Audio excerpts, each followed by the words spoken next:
Bueno, buenas tardes a todos y a todas. Le damos la bienvenida al octavo coloquio de investigación que organiza la Dirección de Investigación y Posgrado de la Universidad Nacional Rosario Castellanos.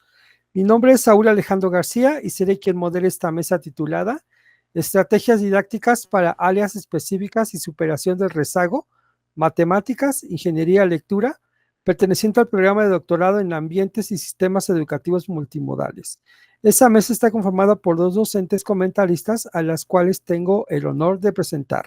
La maestra Von Sanger Hernández es licenciada en Estudios Latinoamericanos por la Universidad Nacional Autónoma de México. Es maestra en Antropología Social por el Centro de Investigación y Estudios en Antropología Social y candidata a doctora en Humanidades por la Universidad Autónoma Metropolitana Unidad Xochimilco. Sus líneas de investigación son usos del pasado patrimonial, turistificación y defensa del territorio. La doctora Jessica Reyes Sánchez es antropóloga en investigaciones educativas por el CINESTAP, docente de asignatura en la Universidad Nacional de Rosario Castellanos, miembro de la Red Antropológica del Cuerpo y la Red Género y Espacio. Sus líneas de investigación son temas relacionados con los cuerpos, género, emociones, sexualidad, educación, urbanismo feminista, espacio público y derechos humanos. Además, los comentaristas dentro de esta mesa se encuentran estudiantes que presentan sus avances del trabajo terminal que en un momento presentaré. La dinámica de trabajo es que cada estudiante tiene el máximo de 10 minutos para realizar la presentación de sus avances de investigación y una vez que terminen, los comentaristas tendrán 10 minutos cada uno para realizar la retroalimentación que consideren pertinente. Les recuerdo que no hay réplica por parte de los estudiantes y que la retroalimentación la deben revisar, analizar y considerar con sus respectivos docentes, directivos de trabajo terminal. Iniciamos esta mesa de trabajo con la presentación de Sonia Jiménez Sánchez, que presentará su trabajo titulado Propuesta de Estrategia Didáctica para Estudiantes con Rezago Educativo en Elementos Básicos de Geometría Analítica a nivel bachillerato. Adelante, por favor. Buenas tardes, doctores. Buenas tardes, público en general. Bueno, yo soy la estudiante Sonia Jiménez Sánchez y como ya ha dicho el presentador, voy a exponerles mi trabajo de investigación titulado Propuesta de Estrategia Didáctica para Estudiantes con Rezago Educativo en Elementos Básicos de Geometría Analítica a nivel bachillerato. Pues iniciemos. Hay datos que soportan que el rezago educativo es una problemática que debemos afrontar. Hay distintas aristas desde las cuales se puede abordar este fenómeno. En este estudio lo haremos desde la didáctica y se considera que es fundamental contar con propuestas respaldadas por investigaciones cuyo propósito sea contribuir a la disminución de los índices de estudiantes en situación de rezago. Vamos a centrar la mirada en el Colegio de Ciencias y Humanidades, bachillerato perteneciente a la UNAM. A lo largo de nuestra investigación hemos obtenido que a pesar de los altos índices de egreso de la institución, tenemos también altos índices de rezago en el CCH cuando estos se miden en términos de los aprendizajes obtenidos por los estudiantes. El objetivo de esta investigación es elaborar una propuesta de estrategia didáctica apoyada en un software dinámico que permita atender el rezago educativo de manera preventiva. A continuación daremos algunos elementos que muestran el panorama de cuál es la condición de rezago en los estudiantes que cursan la asignatura de Matemáticas 3 en el tema ya referido. En la tabla número 1 se muestran los porcentajes de aciertos de los estudiantes en el tema que estamos estudiando por aprendizaje con respecto al programa de estudios del CCH en el intervalo de tiempo de 2018 a 2022. En la primera columna se establecen los aprendizajes evaluados y en el último renglón el porcentaje de aciertos obtenido por los estudiantes en la asignatura general. Estos datos fueron obtenidos de la CEPLAN, que es la Secretaría de Planeación del colegio, y estos los obtienen a través de aplicar un examen llamado de diagnóstico académico, donde se miden los aprendizajes alcanzados por los estudiantes al terminar un semestre. Como pueden observar, no se alcanza para ningún año ni para ningún aprendizaje porcentajes por arriba del 70%. En cambio, sí se observa una gran cantidad por abajo del 60%. También hemos encontrado que estudiantes que resuelvan problemas considerados difíciles solo son el 13%. Estudiantes que resuelven correctamente problemas considerados regulares son el 52.4% y fáciles el 68.3%.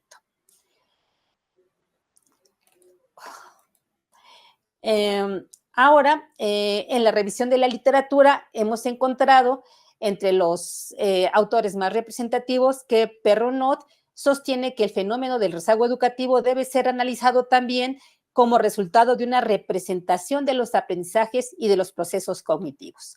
Para George Polya es muy importante que los estudiantes adquieran habilidades para resolver problemas. Él propone un método y establece que deben ser 4 fases por las cuales los estudiantes atraviesen para lograr su propósito.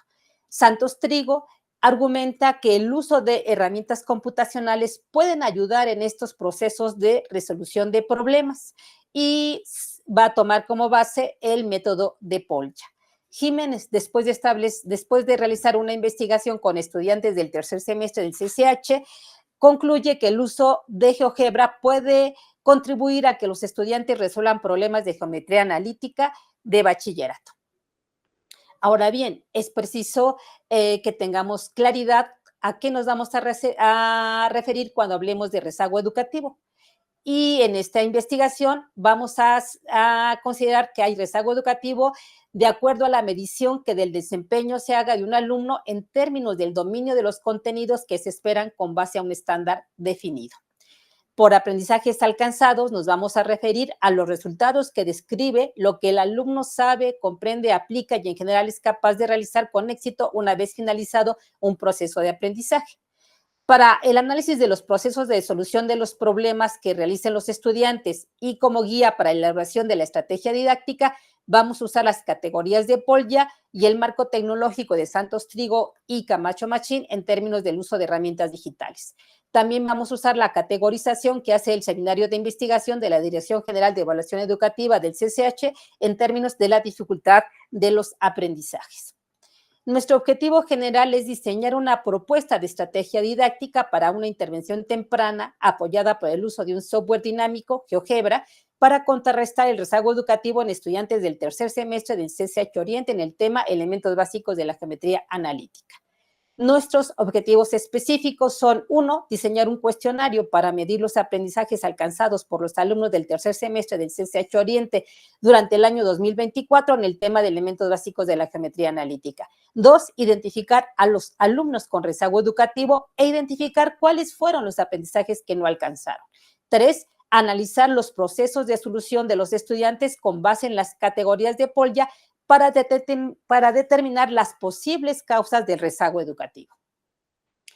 La pregunta general que guía esta investigación es: ¿qué estrategias se pueden construir para prevenir el rezago educativo en el tema de elementos básicos de la geometría analítica para los alumnos del tercer semestre del CCH Oriente durante el año 2024? Tenemos las preguntas específicas correspondientes a los objetivos específicos. La metodología que hemos seguido es de enfoque cuantitativo, de alcance exploratorio, descriptivo y correlacional y de diseño experimental. En el análisis de los resultados hasta ahora obtenidos, hemos identificado a la población con rezago educativo, que como pueden ver es la inmensa mayoría, el 97.1%. Solo 2 estudiantes alcanzaron una calificación por arriba del 7, pero menor por arriba del 6, pero menor a la del 7. También hemos identificado los aprendizajes que los estudiantes con rezago no alcanzaron. Esto se muestra en la tabla 3 y podemos observar que solo 4 de los aprendizajes tienen un porcentaje por arriba del 60%. En la tabla número 3 hemos identificado a nuestra población de acuerdo a nivel de rezago y hemos encontrado que 4 estudiantes se encuentran en un nivel nulo de rezago educativo, 20 en bajo. Perdón, no está pasando tus diapositivas. ¿No? No. A ver, ¿en cuál se quedó? A ver, ¿me dice si ahora se ve? Estoy en la de presentación de datos, ¿sí? Sí, sí se ve. Ok.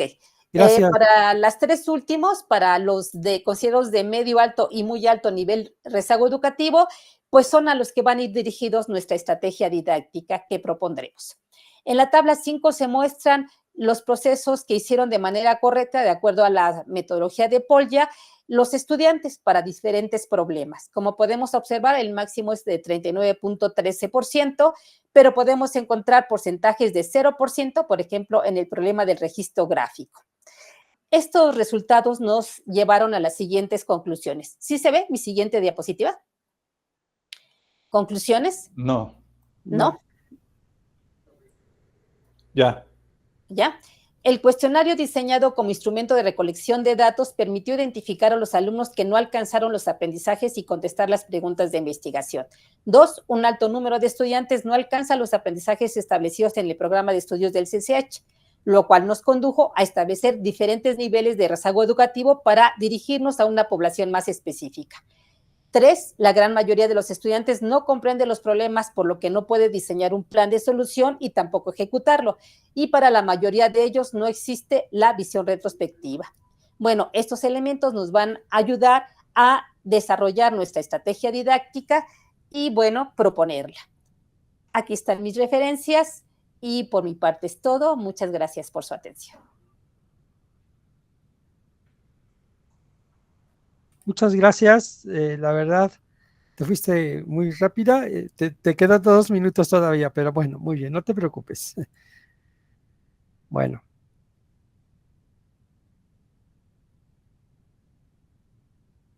Agradecemos la presentación y comenzamos con la ronda de retroalimentación.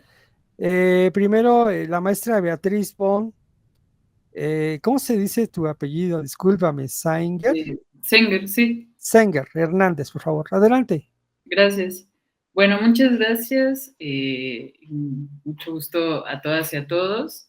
Es un gusto estar por acá. Y bueno, muchas gracias, Sonia, por su presentación, que me parece que fue muy clara y que aparte contribuyó a que ampliara aquello que ya habíamos revisado en su documento, lo cual nos ayuda mucho también a saber, digamos, desde dónde hacer nuestros comentarios. A mí me parece, en inicio, que este proyecto es sumamente importante, me parece que es pertinente para el posgrado, me parece que aplica también algunas metodologías y particularmente una perspectiva que se busca que este doctorado, bueno, que este programa particularmente contribuya a los procesos de aprendizaje y que también permita, como bien lo dijo en claro, que tanto los docentes como los estudiantes participen de los procesos, ¿no? Dentro de la investigación.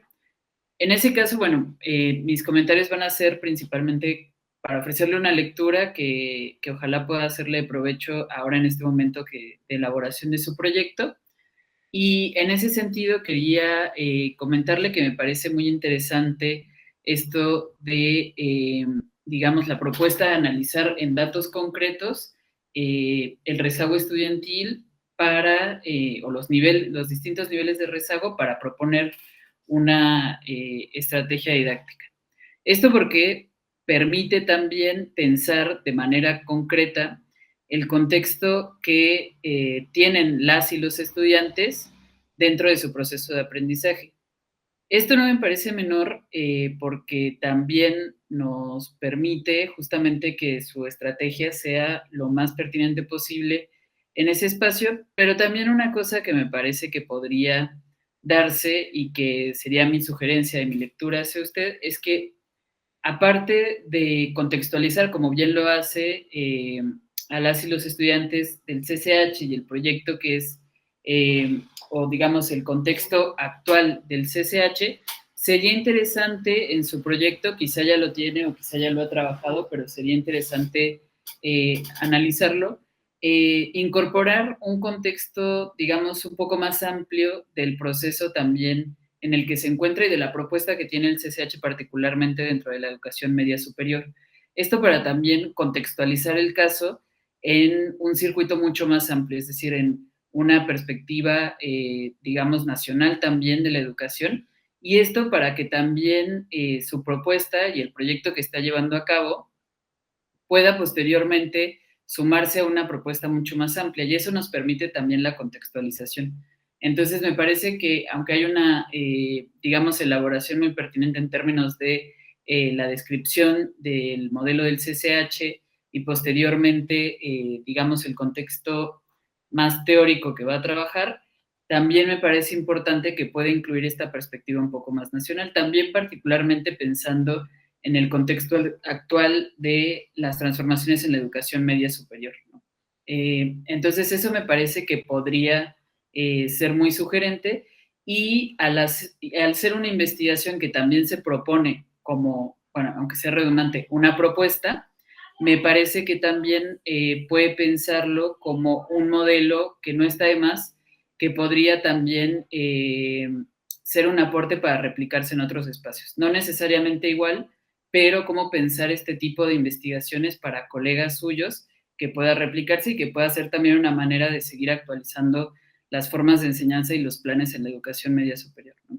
Entonces yo, digamos, le propondría eso principalmente desde mi lectura para su trabajo, que me parece muy pertinente. Y bueno, de mi parte sería todo. Le agradezco mucho por la presentación y bueno, le deseo mucho éxito en lo que viene. Muchas Muchas gracias, gracias, doctora. maestra Betty. Doctora Jessica, si eres tan amable con tus comentarios. Muchas Gracias. gracias, doctor Saúl. Pues antes que nada, buena tarde a todos. Sonia, agradezco tu presentación. Sin duda, coincido con mi colega, me parece que el tema es sugerente, importante, y además me parece muy interesante que quieras analizar un tema relacionado a las matemáticas. Y bueno, tengo algunos comentarios a tu presentación. Me parece muy interesante que quieras crear una propuesta, pero me parece que, bueno, no sé en qué momento estás del doctorado, pero fue un poco de lo que menos hablaste, entonces me hubiera gustado saber cómo hacia dónde va a encaminar esta propuesta, porque veo la presentación que también ya tienes hallazgos de investigación a través de los cuestionarios, entonces como que me quedó ahí la duda de en qué va la propuesta. Por otro lado, me parece muy relevante que hables de rezago educativo, y la verdad es que tu texto y tu presentación me parecieron muy sugerentes. Algo que yo me cuestionaba y pensaba al leerla y al escucharte es justo qué elementos del rezago educativo tendrán que ver con esta desconexión de las personas jóvenes con las matemáticas. Y me parece que tiene que ver con un montón de elementos, además del propio rezago educativo. Si pensamos en la ciencia, desde esta mirada positivista, como nos la enseñaron a varias generaciones, pues la verdad es que las ciencias exactas siempre fueron súper lejanas. Entonces las matemáticas, y lo digo desde mi propia experiencia personal, siempre fue algo lejano, algo que tenía que ser de cierta manera. Si no lo hacías como te decían, pues estaba mal. Y eso trae muchas implicaciones emotivas al momento de aprender. Por eso muchas personas no nos gustaban, por eso muchas personas reprobaban. Entonces, además, entiendo que tu trabajo es cuantitativo, pero yo también esperaría que pudiera servir justo, ¿no? Para darle la vuelta y que esta estrategia pudiera ayudar a las y los estudiantes a acercarse de otra manera a la materia. Porque sin duda, y está visto en un montón de estudios, pues es una de las materias donde pues hay no solo muchísimo más rezago, sino muchísimo más distancia e incluso pues repele por parte de las y los estudiantes.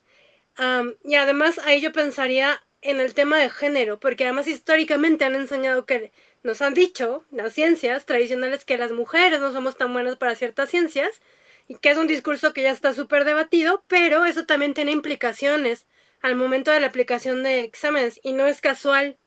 Y eso está ahí puedes revisar todos los exámenes, todo el análisis que se hace de los exámenes del Comipens, y no es por un tema de aprendizaje, sino más bien es un tema de acercamiento a las ciencias. Bueno, todo esto te lo voy diciendo porque si bien entiendo que tu trabajo es cuantitativo, me parece que ahondar en el contexto y retomar algunos trabajos cualitativos te van a ayudar a profundizar esto que tú estás viendo.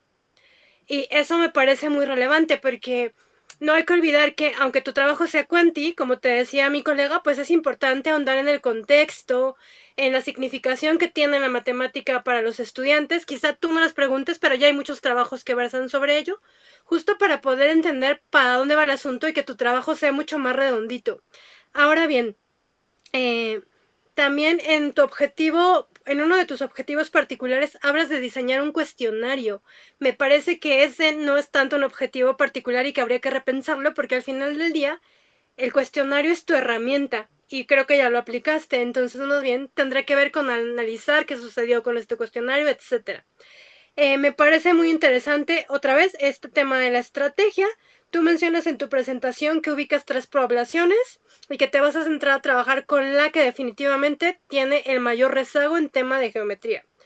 Eso me parece muy interesante, pero quizá de manera comparativa puedas intentar, si va hacia allá tu investigación, intentar aplicar la estrategia con los otros grupos para saber pues qué tan significativo es, porque también coincido con mi colega de que estaría buenísimo que a partir de esta estrategia que tú propongas, se pueda replicar en otros lados, pero para ello creo que no habría que pensar solo en aquellas personas que tienen rezago educativo o rezago en esta materia, sino de manera un poco más amplia en todas las personas que estudian geometría, porque quizá algunas tengan menos rezago, pero sin duda, pues sigue siendo un tema que pues ayudaría mucho a que afianzaran los conocimientos que van adquiriendo. Y a partir de escucharte y de leer el estudio, intuyo que tú eres profesora del CCH. Ah, claro. Entonces ahora ya me hace sentido, y otra cosa que mencionaba en la mesa de ayer es que a mí me parece súper relevante que decidan hacer investigación en sus propios espacios laborales, y eso me parece muy relevante, pero también me parece que implica un reto, que tiene que ver con separar a la Sonia profesora de la Sonia investigadora y poder hacer esa distinción. Y algo que también decía en la mesa, en una de las mesas de ayer, es tenemos que trabajar como investigadoras en este asunto de sorprendernos. Supongo que has dado bastantes años clase en SSH, pero hay que sorprendernos y eso te va a permitir poder profundizar en esto que has estado investigando. Y bueno, aquí ya me está levantando la mano, entonces aquí cierro mis comentarios. Muchas gracias. Sí, muchas gracias. Muchas gracias, doctora. Para ir considerando los tiempos. Una disculpa, pero me tocó ser aquí, la persona que está dirigiendo acá. Bueno, entonces, seguimos y a continuación presentamos a Loreli Hernández Gallardo, que presenta su trabajo titulado Estrategias para el proceso de enseñanza-aprendizaje de estudiantes en ingeniería en el área de las ciencias básicas. Adelante, por favor. Gracias. Gracias. Buenas tardes a todos. Mi nombre es Loreli Hernández. El día de hoy compartiré con ustedes el avance de mi investigación, estrategias para el proceso de enseñanza-aprendizaje de estudiantes en ingeniería en el área de las ciencias básicas, el cual estoy realizando con apoyo de la doctora Itzel Ramírez, que se encuentra acompañándome en este momento y a quien agradezco su apoyo. Gracias, doctora Itzel. Nuestra línea de investigación es prácticas educativas y procesos de formación. Bien, el modelo educativo de virtualidad que se imparte en la Universidad Nacional Rosario Castellanos en la modalidad presencial híbrida integra aprendizaje en el aula con docente frente al grupo y aprendizaje independiente, vinculado al ámbito laboral desde los primeros semestres. Además, los estudiantes deben proponer posibles soluciones a problemas prototípicos, los cuales se entienden como una representación de una problemática compleja, social o profesional de la realidad. Con base en este planteamiento, el objetivo general que nos hemos propuesto es desarrollar y evaluar estrategias docentes empleando una metodología de enseñanza-aprendizaje basada en el ABP, aprendizaje basado en problemas, a fin de promover un aprendizaje significativo en los estudiantes de ingeniería que cursan unidades curriculares de aprendizaje del área de las ciencias básicas. Para lograrlo, nos hemos planteado dos objetivos específicos: aplicar estrategias docentes basadas en la resolución de problemas prototípicos que promuevan un aprendizaje significativo en los estudiantes de ingeniería y evaluar la implementación de estrategias docentes mediante la apropiación y resolución del problema prototípico que se les plantea al inicio del semestre. La pregunta de investigación que guía este trabajo es: ¿qué impacto tendrá la implementación de estrategias docentes fundamentadas en el ABP sobre la resolución efectiva de problemas prototípicos del área de Ingeniería en Control y Automatización. Nuestra hipótesis propone desarrollar una metodología pedagógica fundamentada en el aprendizaje basado en problemas. Le permitirá al estudiante que cursa la carrera de ICAT de Ingeniería en Control y Automatización de la Universidad Nacional Rosario Castellanos relacionar la teoría con la práctica de manera exitosa y plantear una solución al problema prototípico que pueda plasmarse a través de la implementación de un dispositivo semiautomático funcional. Planteamiento del problema. Las ciencias básicas son cruciales en la formación de ingenieros. Son el cimiento sobre el cual se desarrolla el razonamiento lógico, la creatividad y la innovación, habilidades que se consideran indispensables para abordar y resolver problemas en el mundo real, pero enfrentamos un grave problema. La tasa de reprobación es alta. Esto se debe en parte a la desconexión entre la teoría y la práctica, incluso dentro del modelo de individualidad. Los estudiantes llegan con deficiencias en matemáticas y no perciben su utilidad, en lo que dificulta su aprendizaje. Justificación. El alumnado muestra dificultades en la apropiación efectiva de los conocimientos y habilidades proporcionadas en el aula, ya que los mecanismos implementados pocas veces propician enfoques prácticos que favorezcan el traslado de los conceptos a un contexto real. Esta investigación busca cerrar esta brecha, fortaleciendo la comprensión de las ciencias básicas y su vinculación práctica en la formación de los futuros ingenieros. Nuestra metodología la presente investigación se estructuró en 3 etapas, considerando un enfoque cuantitativo. Aquí la primera etapa, que está marcada con los círculos en color naranja, primeramente aplicamos un cuestionario inicial previo a una sesión con la metodología propuesta. Posteriormente se diseñó la metodología propuesta fundamentada en el ABP, en el aprendizaje basado en problemas. Para esto se desarrolló la actividad que titulamos Semáforos inteligentes para el tránsito vehicular. En la segunda etapa, que son las que están marcadas con los círculos en azul, se puso en marcha la actividad Semáforos inteligentes para el tránsito vehicular con estudiantes del primer semestre de Ingeniería en Control y Automatización que cursaban la asignatura Álgebra Lineal, y se aplicó un cuestionario posterior a esta actividad. En la tercera etapa, los estudiantes replicaron la metodología propuesta para elaborar su propuesta de solución al problema prototípico que les tocó abordar durante el semestre, que consistía en la regulación semiautomatizada y sustentable de temperatura en espacios cerrados para prevención de enfermedades respiratorias. Y por último, se evaluaron los problemas prototípicos funcionales desarrollados por los estudiantes como propuesta de solución al problema prototípico ya mencionado. Esta metodología desarrollada esta metodología que se desarrolló durante la primera etapa, la voy a explicar a grandes rasgos y consiste básicamente de 4 pasos, que son los estudiantes inician analizando el contexto del problema. En este caso, como escenario se propuso una problemática real como lo es la movilidad en la Ciudad de México, lo que dio origen a la actividad Semáforos inteligentes para el tránsito vehicular. Posteriormente, el docente dirige y acompaña la discusión haciendo preguntas a los estudiantes para ayudarlos a analizar con respecto a los factores que influyen en el tránsito vehicular. Enseguida, los estudiantes realizan una investigación sobre el tema para llegar a la conceptualización y formulación del problema. En esta etapa, el estudiante modela el problema y lo expresa utilizando notación matricial. Por ejemplo, para modelar la duración de los ciclos de los semáforos en diferentes direcciones, se puede plantear un sistema de ecuaciones lineales.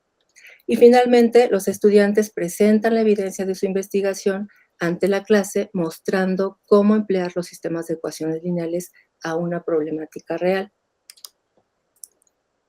En este estudio se consideró una muestra por conveniencia de estudiantes de primer semestre de Ingeniería en Control y Automatización de la Universidad Nacional Rosario Castellanos, particularmente de la Unidad Académica Azcapotzalco, que estaban cursando la UCA Álgebra Lineal durante el semestre pasado. La muestra estuvo compuesta por 58.3% hombres y un 41.7% de mujeres. Entre nuestros instrumentos que utilizamos están 2 cuestionarios tipo Likert, estructurados en 3 bloques para evaluar la percepción del estudiante sobre la utilidad del álgebra lineal en problemas reales, el desarrollo de habilidades tales como pensamiento crítico y análisis, y la utilidad de las ciencias básicas para la formación de ingenieros. Los ítems o preguntas de los cuestionarios se basaron en la taxonomía de Bloom, empleando verbos de niveles cognitivos superiores como aplicar, analizar y crear. Para detallar la consistencia interna de estos instrumentos, se calculó el alfa de Cronbach. Para la evaluación de los prototipos, se consideró una rúbrica con una escala de 1 a 4 puntos para valorar la aplicación del álgebra lineal. Al igual que los cuestionarios, estos se fundamentaron en la taxonomía de Bloom, priorizando los verbos aplicar, analizar y crear. Bien, para concluir, les comparto que hemos obtenido resultados alentadores tras la implementación de la metodología pedagógica basada en el aprendizaje basado en problemas. Aquí podemos observar que el 47% de estudiantes ahora ven la utilidad práctica del álgebra lineal, pues antes de la sesión de ABP solamente un 20% percibía esta utilidad, lo que representa un incremento significativo. 47% de los estudiantes manifestó estar fuertemente convencido del aporte del álgebra lineal al desarrollo de habilidades como el pensamiento crítico y el análisis. También podemos observar que un 89% del total de los participantes consideraron que la enseñanza de las ciencias básicas es relevante para su formación como futuros ingenieros.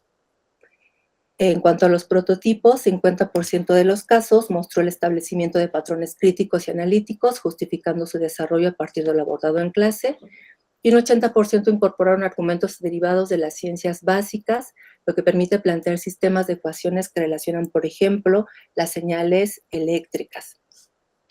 Bien, en conclusión, los datos obtenidos hasta el momento evidencian un impacto significativo y positivo de la implementación de la estrategia pedagógica fundamentada en el ABP sobre la percepción y apropiación del álgebra lineal por parte de los estudiantes de ICAT.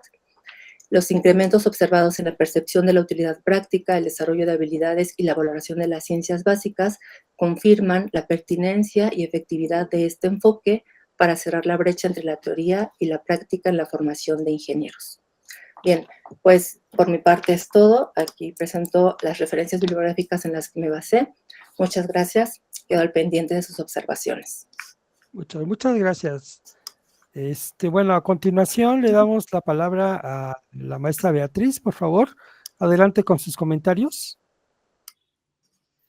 Hola, muchas gracias. Bueno, mucho gusto, muchas gracias, Loreli, por tu presentación.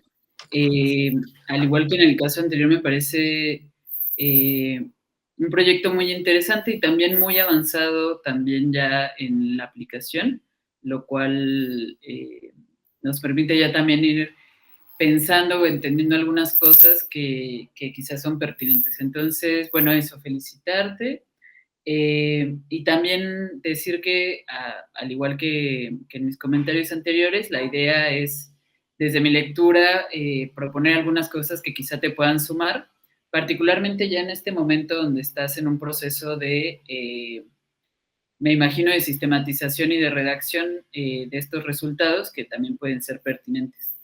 En ese caso, me parece interesante que esta sea una investigación explorativa, es decir, que se planteó una forma de entender y de analizar cómo acortar esta brecha entre la teoría y la práctica, y me parece interesante la propuesta y también la aplicación de la metodología que se utilizó justamente de cómo a través de estas prácticas en torno a la ABP se puede también abordar, digamos, esta brecha, ¿no? En ese sentido, una cosa que me quedé pensando un poco cuando te leía y también ahora en tu presentación es de qué manera tanto esta pregunta, como la propuesta que realizaron, como la implementación que se realizó, se relaciona con el resto del mapa curricular de los estudiantes y de la licenciatura. Esto porque en muchas ocasiones, digamos, yo sé que esta es una propuesta concreta para una materia, pensando justamente en cómo acercarse a las ciencias básicas, pero al ser una licenciatura tan implicada en las ciencias básicas, me parece interesante que también dentro de tu redacción o tu análisis haya una especie de relación que exista con el resto de las UCAs, porque en ocasiones, digamos, si se aísla el proceso y se aísla la propuesta dentro de una UCA, puede resultar disonante cuando se piensa de una manera más global. Y esto me parece importante y que puede nutrir también tu propuesta, pensarlo de una manera mucho más amplia, si se puede aplicar en otras UCAs o si puede ser, digamos, un modelo que plantee ya sea transversalmente dentro de una estrategia de relacionar práctica con teoría a toda la formación y toda la currícula, o si puede ser un momento también de aprendizaje particular. Es decir, preguntarse también si la ABP puede pensarse solo dentro de una sola materia en un proceso de formación más amplio, o si puede pensarse dentro de todo el proceso de formación, que eso me parece que sería interesante que pudieras, digamos, indagar y que puede nutrir mucho también a las actualizaciones de planes de estudio posteriores, etcétera, con este tipo de información empírica concreta que estás brindando, ¿no? Y también me parece igualmente importante pensar de qué manera se puede, esto quizá pueda sumarse después o lo puedes considerar, pero de qué manera esta propuesta de una especie de soluciones de problemas puede también espejearse con otro tipo de discusiones a las que puedan tener acceso las y los estudiantes. O sea, me pienso en específico cómo relacionar temas contemporáneos o quizá de problemáticas que afecten a las y los estudiantes para que realicen de esa manera ejercicios que también les involucren. Es decir, no solo que sean ejercicios que puedan resolver problemas, digamos, amplios, generales, sino también problemas que les involucren. Y en ese sentido, me preguntaba también si sería interesante para este tipo de propuestas que hubiera un rescate también de los estudios socioeconómicos de las y los estudiantes, para que de esa manera también se supiera en qué contexto viven y por lo tanto que las problemáticas sean contextuales, es decir, que les sean cada vez más significativas porque tienen que ver con espacios donde viven y espacios donde se relacionan, ¿no?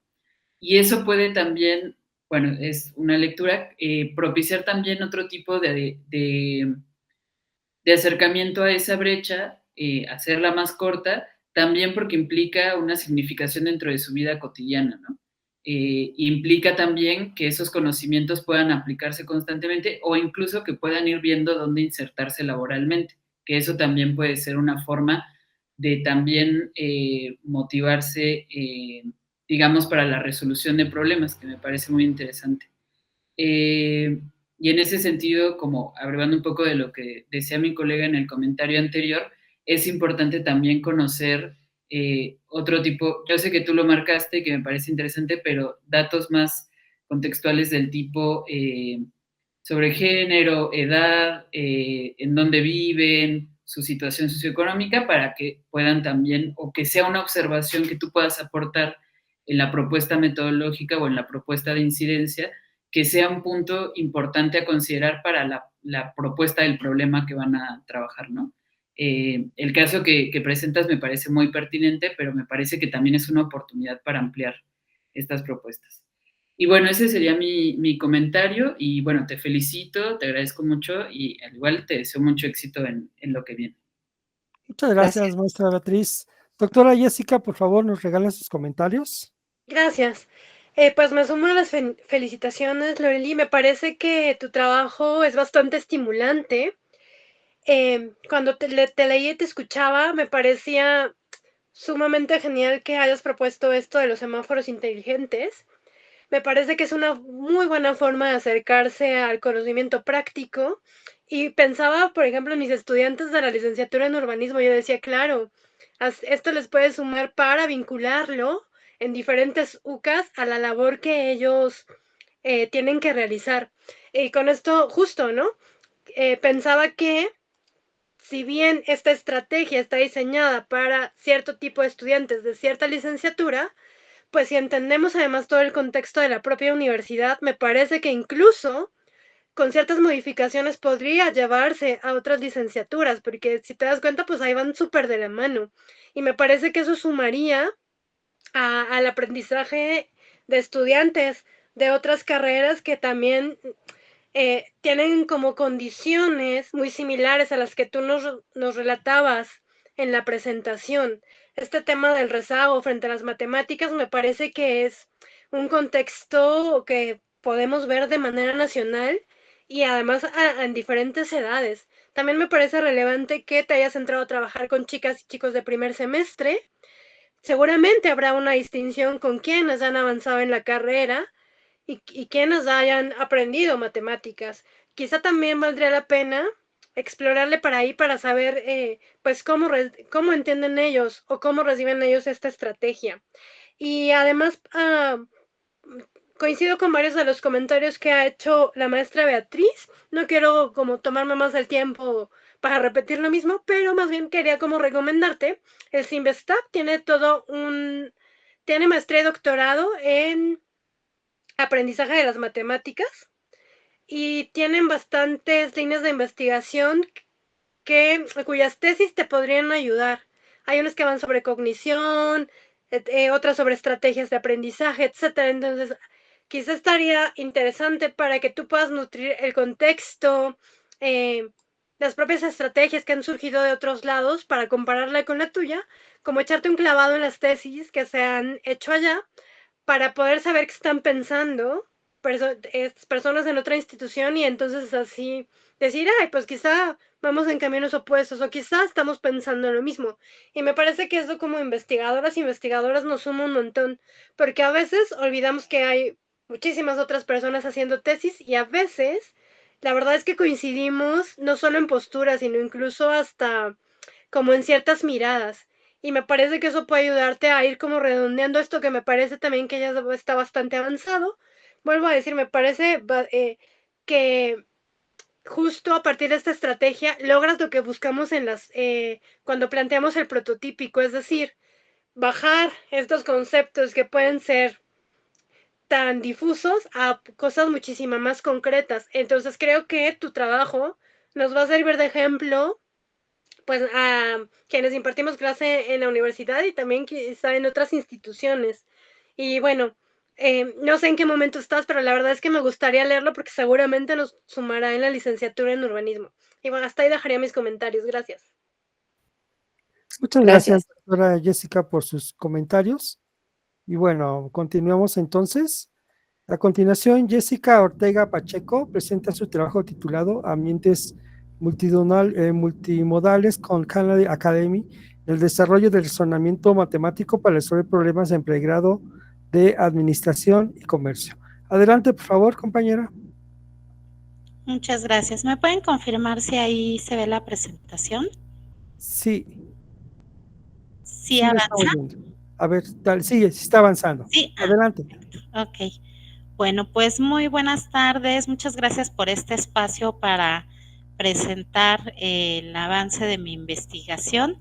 Mi nombre es Jessica Ortega y yo soy estudiante de segundo semestre del DACEM y el nombre de mi investigación es Plataformas Digitales de Autoaprendizaje en un sistema multimodal, incidencia en el desarrollo del razonamiento matemático en los estudiantes de administración y comercio.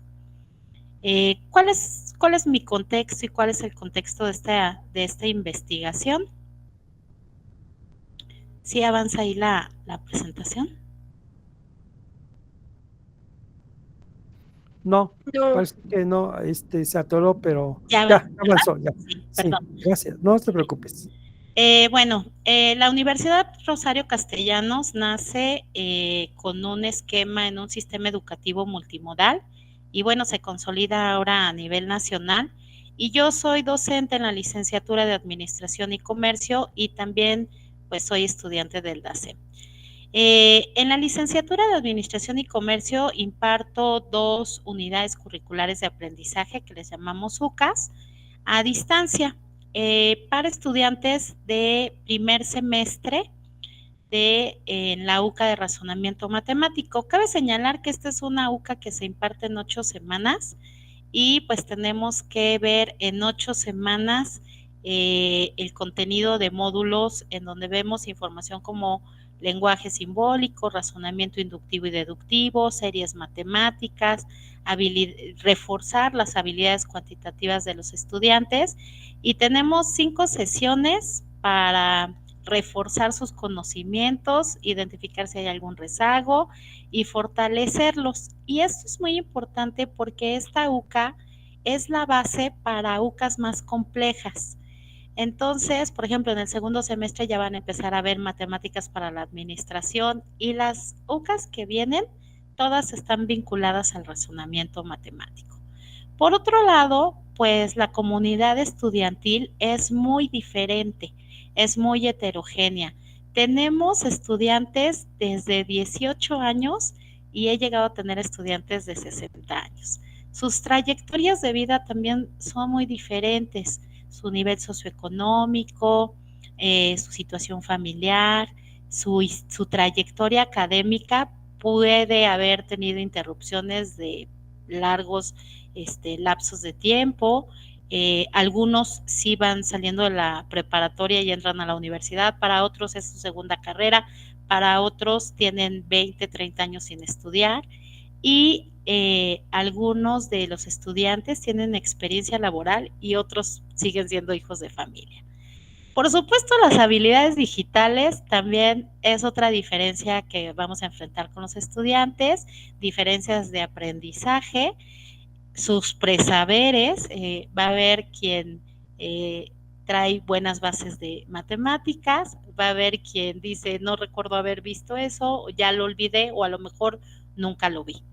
Y bueno, la percepción ante las matemáticas pues suele ser muchas veces de terror, estrés matemático, no soy bueno, muchas falsas creencias también, malas experiencias con docentes y pues, ¿por qué no? Hasta bullying cuando trataban de participar y pues no les iba bien. Entonces, bueno, pues aquí nace una inquietud personal que da lugar a mi investigación. Por otro lado, a nivel global, pues los sistemas educativos pues se han diversificado y van evolucionando hacia la multimodalidad y surgen herramientas tecnológicas muy interesantes, amigables, de fácil acceso. Muchas de ellas contribuyen en los procesos de enseñanza-aprendizaje con características de interactividad personalizadas. El estudiante puede ir practicando a su ritmo, visualizan un problema matemático que es muy abstracto en algo más real, más tangible. Muchas de ellas sirven como herramientas de autoaprendizaje y reforzamiento, usan mucho la motivación conforme el estudiante va avanzando con la herramienta. Diferentes niveles educativos tienen aplicación desde preescolar hasta los primeros años de nivel superior y pues vemos tendencias en las enseñanzas de las matemáticas a través de estas herramientas. Entonces, pues empiezo como un viaje a explorar estas herramientas e identifico algunas y pues empiezo a ver que esta no es simplemente tecnología, sino que están sumándose a principios pedagógicos y psicológicos de los grandes teóricos clásicos como Piaget y Vygotsky con su teoría del constructivismo y su zona de desarrollo próximo, y con teóricos contemporáneos como Siemens y Downs, que hablan del aprendizaje y la tecnología educativa a través de su teoría del conectivismo. Y pues nace, no todavía como teoría, pero sí como un campo de investigación, el aprendizaje adaptativo y personalizado apoyado en algoritmos de inteligencia artificial. Hoy no tenemos un padre de este campo de investigación, pero sí identificamos investigadores influyentes como Arcavi y Artigué, que empiezan a explorar cómo el razonamiento visual en las matemáticas favorece el razonamiento matemático, qué impacto tiene la tecnología en la enseñanza y el aprendizaje. Y tenemos referentes desarrolladores en la industria de estas plataformas importantes como Salman Khan con su plataforma de Khan Academic y Meyer con su plataforma de Desmos, por mencionar algunos. Mi supuesto de investigación es que la integración de una plataforma digital por parte de los estudiantes incrementaría sus habilidades digitales y podría potenciar su razonamiento matemático para resolver problemas en el ámbito de la administración y comercio.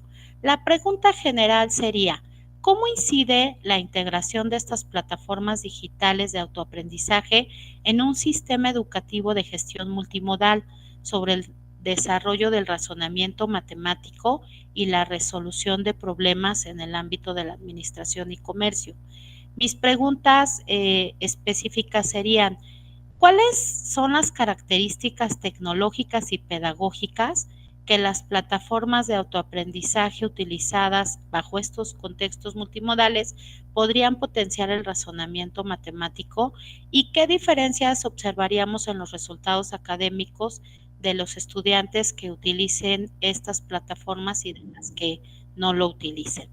El objetivo general sería analizar la integración de las plataformas digitales de autoaprendizaje en un sistema educativo de gestión multimodal y como objetivos específicos identificar las características tecnológicas y pedagógicas y comparar estos resultados académicos. La metodología que propongo es con un enfoque mixto, con un proceso de recolección y análisis y vinculación de datos tanto cuantitativos como cualitativos, observar 2 grupos de estudiantes de aproximadamente 70 estudiantes cada uno, cursando esta UCA de razonamiento matemático con estudiantes de primer semestre. La intervención duraría 8 semanas y pues usaría instrumentos de recolección de datos tanto cuantitativos como cualitativos a través de la metodología de pretest y posttest.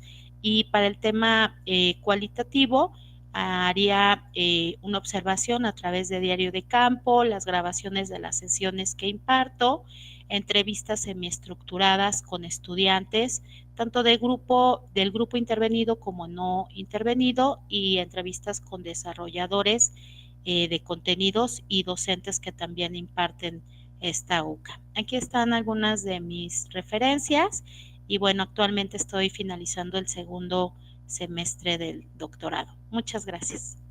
Muchas gracias, Jessica, por tu exposición, tus aportes. Bueno, cedo la palabra a la maestra Beatriz, por favor, si eres tan amable. Listo, bueno, muchas gracias.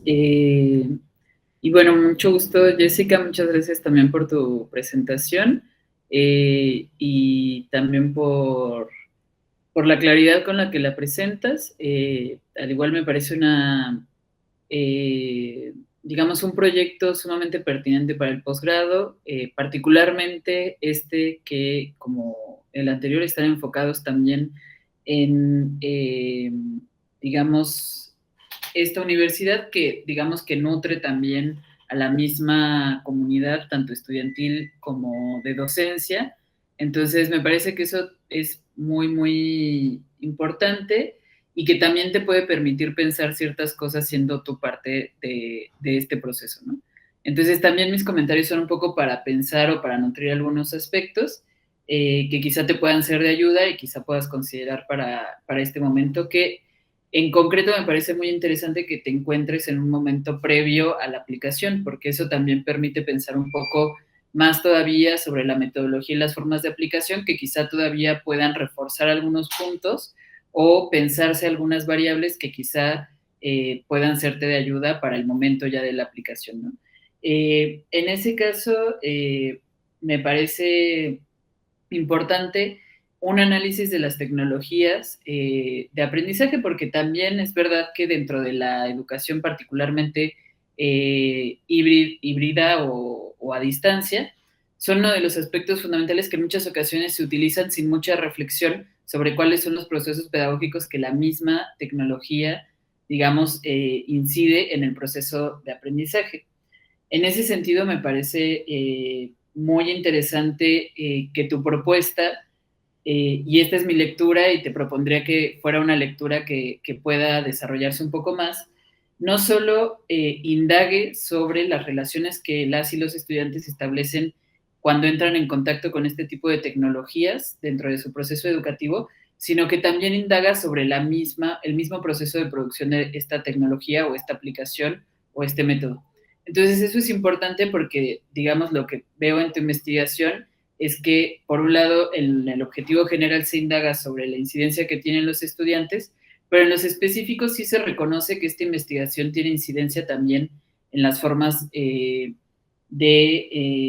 las que se elaboran los contenidos de las tecnologías, ¿no? Entonces, eso me parece un gran valor y yo lo retomaría con, digamos, para la elaboración de tu texto y posteriormente para la elaboración de tus resultados, como un punto importante, porque digamos que también eres una usuaria de esa tecnología como docente que está devolviendo una evaluación contextual sobre esa aplicación, que me parece que es un valor importante y que puede también, digamos, ampliar tu investigación.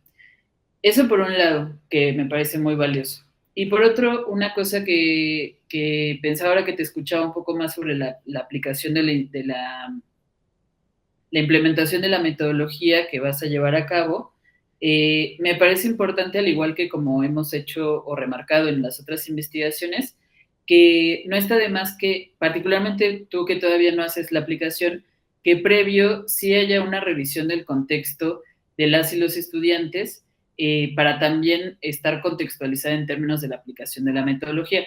Es muy probable que ya se haya realizado o que lo tengas en mente, pero bueno, lo repito porque me parece que es muy importante y que es un factor que tenemos que considerar. Tú nos presentabas, digamos, algunos datos de tu experiencia como docente, pero me parece que podemos hacer una sistematización de datos un poco más socioeconómicos que nos permitan, a la hora de la implementación de la metodología, tener algunas variables específicas. Principalmente porque como hay una metodología mixta, quizá en el momento cualitativo puedas acceder a otro tipo de información un poco más sensible, no sensible en términos de que no sea correcta, sino sensible de la comunicación y la entrevista. Pero sí es importante que si vamos a utilizar información cuantitativa sea lo más clara posible también para nosotros para poder hacer nuestra propuesta. Y por otro lado, o más bien por último, una cosa que pensé también de esta aplicación que yo te recomiendo mucho es considerar la posibilidad de, al finalizar la metodología, también aplicar autoevaluaciones y evaluaciones del proceso a las y los estudiantes sobre cómo se elaboró tu metodología. Porque esto también puede ser un elemento importante a considerar como un factor para la revisión de los datos.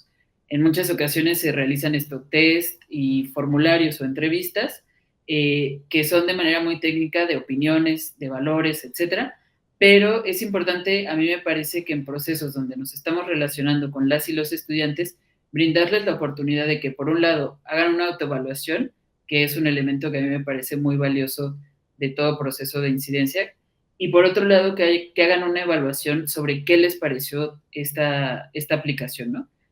Cómo se sintieron durante el proceso, qué mejorarían, qué aportarían, porque eso también le brinda agencia a las y los estudiantes y que, digamos, no es solamente un proceso de investigación hacia ellos, sino que también hay una devolución hacia ti. Y ese puede ser un factor importante y en muchas ocasiones puede ser un dato que te brinde información para tu formación posteriormente, para saber cómo mejorar aplicando metodologías, etcétera, pero también a veces, entre todo eso, puede brindarte información importante para profundizar sobre otros datos que quizá no habías considerado. Y es en las evaluaciones a veces donde salen esos temas que podemos aprovechar para discutir. Entonces, eso yo te lo propondría, me parece una recomendación que puede serte útil. Y bueno, nuevamente igual agradecerte y felicitarte y desearte mucho éxito en la aplicación. Muchas gracias, maestra Beatriz. Doctora Jessica, si eres tan amable, por favor. Gracias. Buenas tardes, Jessica. Te felicito por tu trabajo, al igual que el de tus compañeras. Me parece que es súper relevante, que además ya cuando esté finalizado va a ser un aporte, no solo para la propia universidad, sino también para la investigación educativa. Me parece además que elegiste a una población que es bastante compleja de estudiar. Tú en tu presentación y en el texto enuncias algunas características y me parece que es de mucha sensibilidad que tengas tan clara la diversidad de personas que son usuarias de la educación a distancia. Con además gusto. Me parece que para ir en segundo semestre tienes suficiente claridad, vas planteando cosas que por supuesto se van a ir modificando en el camino, pero me parece que para este momento está bastante bien estructurado. Bueno, como te decía, me parece que tienes la sensibilidad de ubicar que esta población es diversa, que además hay diferentes edades, con diferentes características socioeconómicas, y me parece que esto te va a dar elemento para que ya después puedas ir profundizando en los guiones de entrevistas, en saber qué vas a observar, etcétera. Me parece fenomenal que lo tengas tan claro hasta ahora. También me llama la atención y celebro que hables de su puesto de investigación, porque justo nos dice desde dónde estás haciendo la investigación. Tú nos mencionas que vas a trabajar con 2 grupos de estudiantes y los grupos a distancia son bastante grandes, dices que más o menos son de 70 personas. Allí justo habría que ir pensando cuál va a ser la estrategia para decidir a quiénes vas a entrevistar. También nos cuentas que vas a hacer diario de campo. En ese sentido, yo te recomendaría que le eches un ojito a todas estas autoras y autores que hacen etnografía virtual, que no es tan nueva, ya tiene bastantes años y que tienen bastantes elementos que te van a ayudar a poder pues concretar este diario de campo.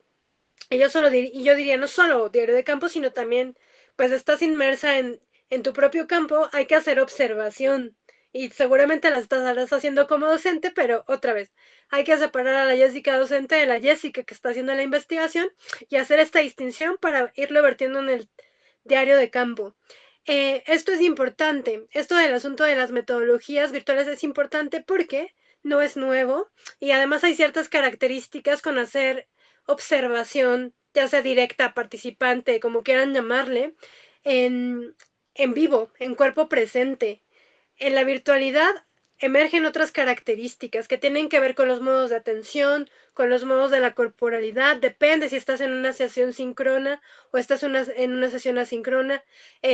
Además, incluso puedes ir notando cosas en los mismos foros, hay un muchísimo, parece que no, pero en la virtualidad hay muchísimos elementos que nos van dando cuenta de quiénes son las sujetas y sujetos que están ahí presentes. Hay autores, por ejemplo, que hablan de que la virtualidad ya es un espacio público, que está entre medio de este espacio público físico, del espacio público, perdón, del espacio privado. Entonces, quizá si le exploras por allí, también vas a obtener otros elementos que te ayuden a nutrir no solo el contexto, sino a entender cómo están aprendiendo estas estudiantes y estos estudiantes.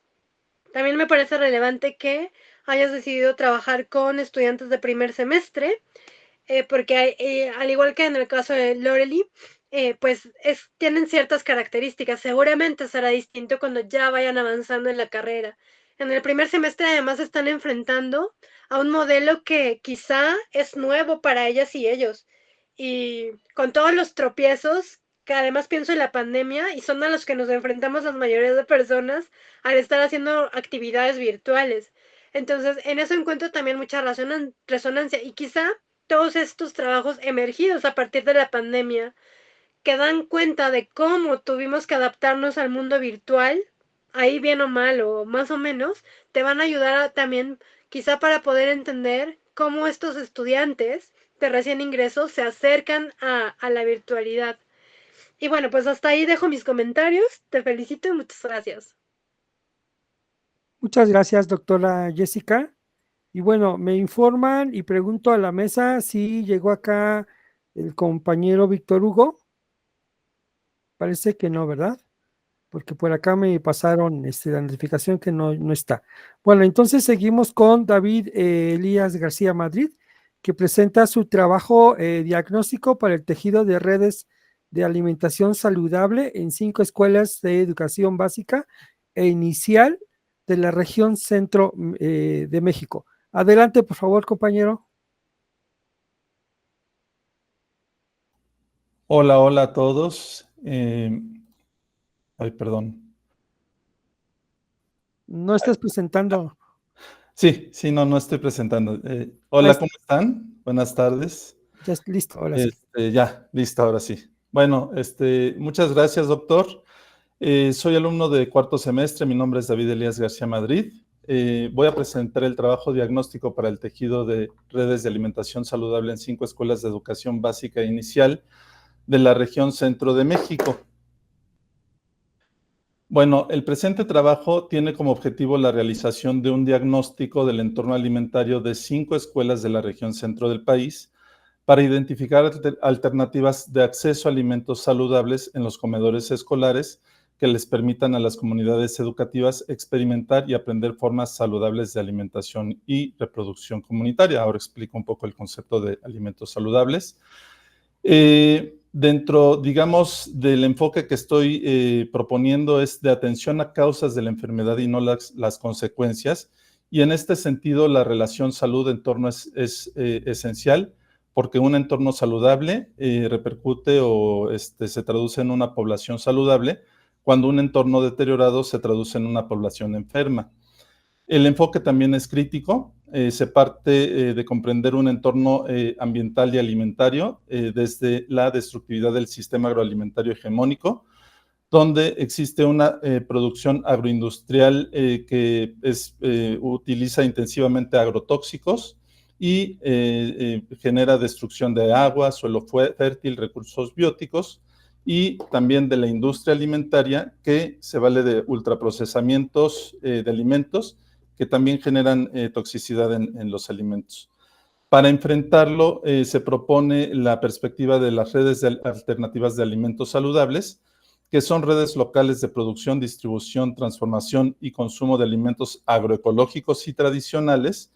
Esta es como la diferencia, como lo que entendemos como alimentos saludables, y vamos a entender qué papel pueden jugar las escuelas en este tejido de alimentos saludables. Bueno, las redes de alimentos saludables en las escuelas se pueden generar en el interior, generando aprendizajes prácticas de formas de reproducción comunitaria, generadoras de alimentos y entornos medioambientales saludables, donde el epicentro, el espacio de aprendizaje es el comedor escolar, a partir del cual se puede generar este tejido local o esta red local de alimentos saludables. Para este fin, el paso 1 es el diagnóstico para el tejido de redes de alimentación saludables. El objetivo general es realizar un diagnóstico del entorno alimentario de 5 escuelas de educación básica e inicial, ubicadas en la región centro de México, para identificar alternativas de acceso a alimentos saludables en los comedores escolares que permitan a las comunidades educativas experimentar y aprender formas saludables de reproducción comunitaria. Los objetivos específicos a los cuales voy a alinear la metodología más adelante es 1, identificar el entorno agroproductivo de las escuelas. 2, identificar los itinerarios de abasto local del entorno escolar. Y 3, identificar los puntos de agroproducción alternativa de alimentos saludables para su vinculación en el abasto de los comedores escolares. Bueno, dentro del estado del arte y marco teórico encontramos los enfoques de entornos saludables y de desarrollo de entornos medioambientales saludables, donde se entienden como todas estas acciones que contribuyen al cuidado del medio ambiente y al mejoramiento de las condiciones de salud de la población en su entorno.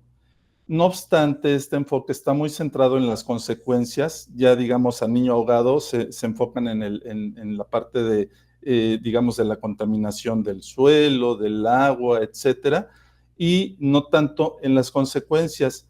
Y por ende, se puede llegar a desplazar a lugares comunes como la promoción de la higiene, la convivencia armónica, entre otras. Entonces, por eso el enfoque de redes alternativas de alimentación saludable se presenta como un enfoque crítico que se plantea como una alternativa versus el sistema agroalimentario global, donde justo se tejen estas formas de reproducción social sostenibles y soberanas, basadas en la reconstrucción y fortalecimiento de cadenas cortas de producción, distribución y consumo de alimentos, que complementa y radicaliza al enfoque de entornos saludables. Pensando ya la implementación en las escuelas, existen muchos estudios del nivel que atacan, digamos, el nivel consultivo de transformación de alimentos hasta la red de abasto local. No obstante, normalmente no se preocupan por pensar cómo se puede tejer esta red de abasto. Siempre parten como de una red preestablecida en el mejor de los casos de redes agroecológicas de productores del contexto. Y entonces aquí, pues el vacío de conocimiento es relativo a las formas de integrar una red de abasto de alimentos saludables para las escuelas, principalmente en contextos donde no existe un tejido maduro. Entonces, la propuesta es el diagnóstico del entorno alimentario en las escuelas y de los reductos de acceso a alimentos saludables desde el enfoque de cartografía social, es decir, haciendo un mapa, teniendo como fundamental base de información lo que nos diga la población misma o las comunidades mismas. Entonces, la metodología, este es un estudio de cartografía social, descriptivo y de metodología mixta. El primer objetivo específico se atiende del entorno agroproductivo con investigación documental cartográfica, recorridos con informantes clave. El segundo, que es itinerarios de abasto con grupos focales con docentes, madres y padres de familia en las escuelas y también recorridos con informantes clave. Y el tercero es de alimentos saludables con recorridos de observación participante con informantes claves, talleres para mapeo de agroproductores tradicionales y agroecológicos con padres de familia y cuestionario de producción de traspatio con padres de familia. Son 5 escuelas las que estamos en donde se está realizando la incidencia. Son 3 primarias en contextos rurales, la primaria Miguel Hidalgo en Atitalaquia, la primaria 20 de noviembre en Apasco, la primaria 17 de abril de 1869 en Xochitepec, y el preescolar Gabilondo Soler en Naucalpan y el CECIS José de Tapia Bujalance en Iztapalapa son los preescolares que están en periurbe. Bueno, entre los resultados, estos son 3 mapas que son de las 3 primarias que están en contextos rurales. También están aquí adelante las 2 preescolares en contextos periurbanos. Pues es lo primero, que existe una relación conflictiva con las grandes urbes, en este caso la Ciudad de México y en Cuernavaca.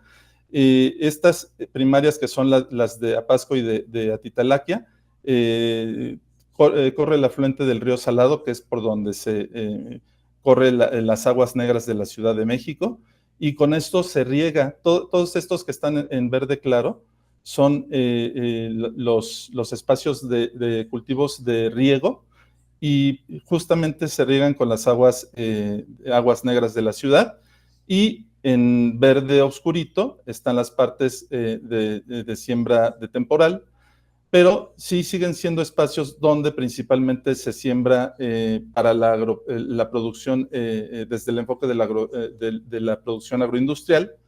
Y en el caso de la periurbe, encontramos pues hacinamientos en lugares escarpados normalmente. Este es el volcán Tetlalmanche, vaya, pues en lugares de muy difícil acceso, con todas las dificultades que tienen las escuelas justo en estos contextos.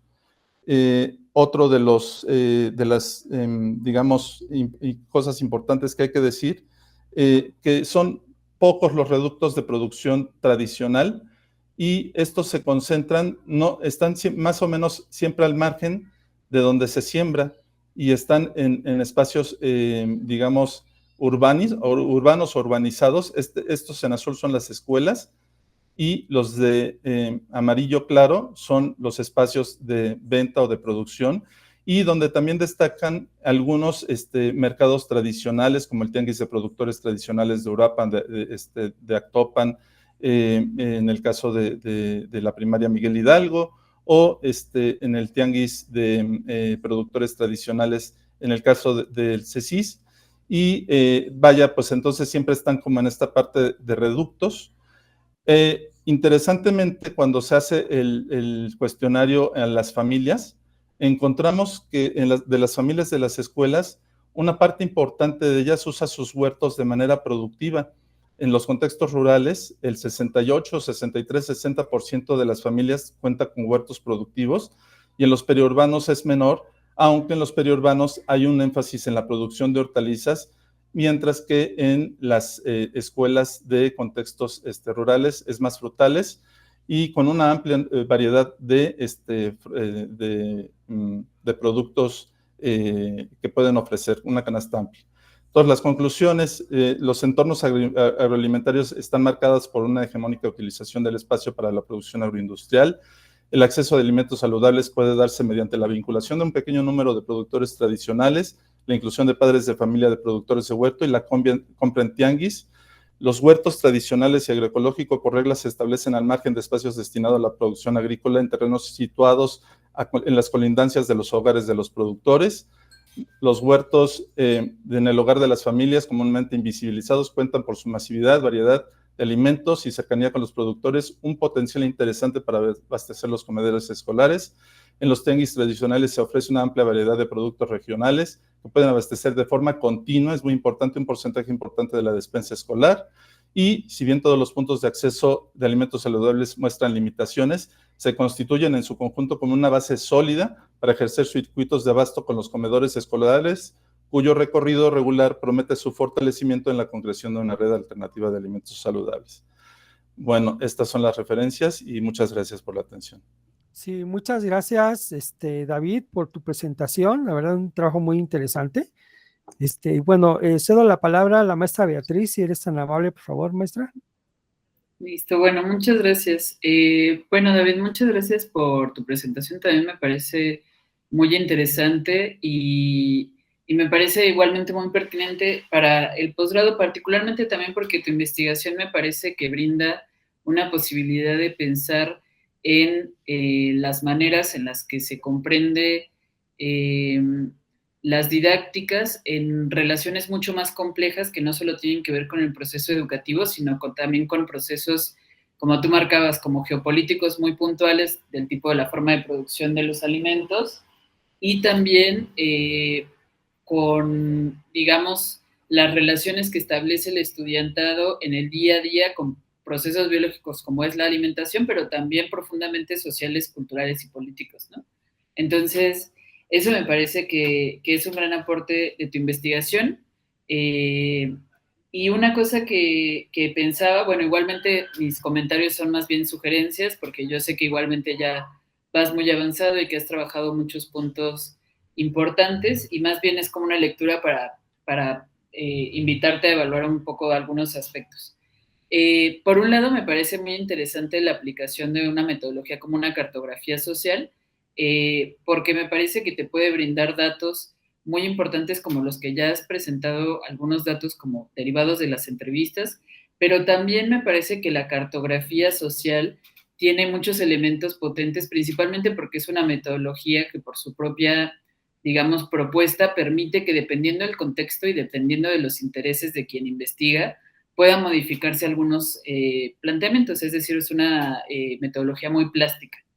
Y en ese sentido me parece que uno de los valores que puede tener para tu investigación la cartografía social es también la forma en la que se representa la relación que se tiene con los sistemas alimentarios en las escuelas, pero también la relación que se establece en un sentido un poco más contextual con la producción de esos alimentos, es decir, no solo cómo se representa dónde se producen ciertas hortalizas o dónde están los huertos o qué tanto se produce, sino que también en la cartografía social pueden entrar otros datos un poco más, digamos, afectivos, corporales, contextuales, que también me parece que son importantes para pensar la relación que existe entre la alimentación y la producción de alimentos y los contextos educativos, ¿no? Por ejemplo, pienso en la manera en la que las y los estudiantes se relacionan también con las especies que están en esos huertos, a qué asocian esas especies, o sea, si es a una memoria familiar sobre ciertas recetas, sobre la producción, etcétera, o si es otro tipo de relaciones, es decir, que ahí se puede ir complejizando también. y porque me parece que la cartografía social te puede permitir pensar eso. Pero bueno, para hacerlo justamente en la aplicación de la cartografía tú también lo tienes que proponer, es decir, que te cuenten también o que representen también esas especies. Y creo que eso puede ser muy, digamos, que te puede dar muchos elementos plásticos para seguir pensando tu tema. Me parece también, bueno, pensé en recomendarte el trabajo de la Red de Huertos Educativos y Comunitarios de Jalapa, en Veracruz, que es una red principalmente de mujeres que llevan huertos urbanos a escuelas públicas y privadas y trabajan la idea del huerto también como un espacio pedagógico y educativo. Y eso también creo que puede ser una reflexión que yo sé que un poco ahí se va trabajando, pero también una reflexión un poco más concreta, porque aunque aquí estamos hablando de huertos, digamos, familiares o históricos o en tierras incluso pueden ser comunales, es decir, que hay una lectura histórica mucho más profunda que un huerto hecho en una escuela, pero sí hay algo que proponen que a mí me parece muy interesante, que es cómo pensamos el huerto como un proceso educativo. Y eso también puede ser muy interesante para tu propuesta, porque implica también involucrar al huerto dentro de la escuela. O sea, es decir, no solo a los resultados del huerto, es decir, a los productos, a los procesos de alimentación, etcétera, sino al mismo huerto dentro del proceso educativo. Y esa propuesta a mí me parece que un poco me imagino que para allá está yendo también tu reflexión, pero me parece que es una propuesta sumamente potente justamente porque a través de una especie de micropolítica aborda el tema de la producción hegemónica de los alimentos, ¿no? Que implica involucrar cotidianamente a las y los estudiantes en un proceso, no solo en su relación familiar, sino también en su contexto educativo. Y eso también involucra a otros agentes, ¿no? Como administrativos, docentes, etc. Entonces yo te recomiendo mucho que puedas consultar su trabajo. Hay incluso tesis hechas sobre esa red que quizá te pueden ayudar mucho. Y bueno, felicitarte mucho y desearte mucho éxito en este proceso. Y bueno, eso sería todo. Gracias. Muchas gracias, maestra Beatriz. Doctora Jessica, por favor. Sí, gracias. Buenas tardes, David. Igual te felicito. Me parece que nos has presentado un trabajo bastante complejo, bastante redondo y además bastante ambicioso, y eso me parece fantástico. Cuando te escuchaba y te leía, me sorprendía que hayas decidido trabajar en 5 escuelas, además en zonas diferentes. Es todo un reto para un trabajo de doctorado. Celebro que lo hagas porque a veces por diferentes motivos no se puede hacer, pero me parece súper atinado. Y al igual que el trabajo de tus compañeras, me parece que va a sumar al posgrado esto que nos presentes. Coincido. Me parece que el potencial de la cartografía está fenomenal para lo que tú nos estás planteando, por esto que ya te mencionaba la maestra Beatriz, y sobre todo además ayuda a entender la conexión de esas corporalidades estudiantiles con el territorio. Y eso me parece importantísimo, porque además, si pensamos esta vinculación cuerpo-territorio, no desde la mirada hegemónica, sino más desde la sentipensante, desde la ecosomática, pues hace todo el sentido, no solo los procesos de aprendizaje, sino los procesos de comunalidad, que además nos vas narrando a partir de esto que nos pones en el texto y lo que nos has relatado a partir de tu presentación. Coincido bastante con lo que ha dicho Beatriz y no querría sumar más, solo un par de cosas. Me llama la atención que dices que trabajaste en 2 preescolares y 3 primarias. Me parece que allí sí habría que hacer la distinción entre estos 2 niveles educativos, porque pues no son lo mismo. Y el preescolar tiene ciertas particularidades que no tiene la primaria. En la primaria, pues el rango de edad es mayor, en el preescolar tiene que ver con otros procesos de aprendizaje. Entonces, quizá ya para el análisis sí sería interesante como hacer esta distinción para profundizar en, en cómo viven profesores, docentes, los padres y madres y las propias infancias, pues este vínculo con los huertos. Y también leyéndote y escuchándote, me parece muy bien que te centres en entrevistas y en trabajar con docentes, padres y con la comunidad, pero creo que también, y entiendo que esto tiene como ciertas complicaciones, faltaría la voz de las infancias, porque al final del día pues tendrían que decir al respecto sobre su relación con la alimentación, sobre su relación con el huerto como espacio, sobre cómo van construyendo comunidad a partir de esto. Entonces, bueno, no sé, entiendo que tu investigación va bastante avanzada, quizá ya no te dé tiempo de hacer un grupo focal o entrevistas con infancias, porque además tiene como ciertas particularidades, habría que ser muy cuidadosas al hacerlo, pero quizá habría otra manera de obtener las narrativas y quizá la cartografía pueda ser pues un medio para ello. Hay muchísimos trabajos que dan cuenta de cartografía hecha con infancias y la verdad es que lo que pueden desplegar a nivel conocimiento y sensibilidad las infancias es maravilloso y seguramente sumará a afinar esto que ya tienes tan trabajado. Entonces, bueno, eso ahí lo dejo como recomendación y pues hasta ahí dejaría mis comentarios. Muchas gracias. Muchas gracias, doctora Jessica, maestra Beatriz. David, tienes un trabajo muy, muy interesante, en verdad. Bueno, vamos a dar cierre a esta mesa y agradecemos la presentación de los estudiantes, así como la participación de las comentaristas y su asistencia a este 8º coloquio de investigación del posgrado de la Universidad Nacional Rosario Castellanos, en la cual se están presentando 450 trabajos de estudiantes en 103 semestres diferentes que serán retroalimentados por 125 expertos académicos de diversas instituciones de educación superior, tanto nacionales como extranjeras. Les reitero nuestro agradecimiento, muy buenas tardes, otro modo de ser humano y libre, otro modo de ser.